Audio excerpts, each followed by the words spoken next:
మీరు అందరూ అనుకోవచ్చు, ఏంటి నీకు అసలు జుట్టు విరబోసుకున్నాక ఎందుకో జుట్టు విరబోసుకుంటేనే వంట చేయాలనిపిస్తుంది, ఎప్పుడు మోడల్ లాగా కనిపించాలనిపిస్తుంది. ఓకే, ఇప్పుడు నేను స్టవ్ ఆన్ చేస్తున్నాను. ఆన్ చేశాను. ఆన్ చేసిన తర్వాత అమూల్ బేబీని వేయాలి, అంటే బటర్ని వేయాలన్నమాట. సో ఇది బటర్ చికెన్ కాబట్టి బటర్ కొంచెం ధారాళంగా వేయాలి మనం.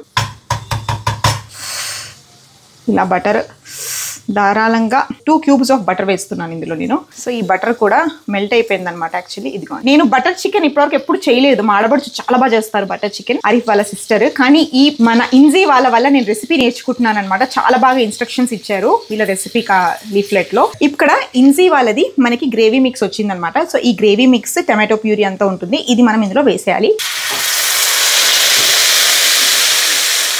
ఈ గ్రేవీయే మన కర్రీకి మొత్తం సూత్రధారి అనమాట. అన్ని ఇన్బిల్ట్ అండి, అన్ని ఇందులో వేసేసే ఉంటాయి మనకి స్పైస్ మిక్స్ లో. స్పైస్ మిక్స్ అనమాట. ఇందులో ఉప్పు, కారం, మసాలా, సీక్రెట్ మసాలా అన్ని ఉంటాయి. ఈ ప్యూరీలో అంటే వీళ్ళ ఏదైతే గ్రేవీ మిక్స్ ఉంది కదా, అందులో మనం ఈ స్పైస్ మిక్స్ వేయాలి. థిక్ కన్సిస్టెన్సీ వచ్చేంత వరకు మనం తిప్పాలి.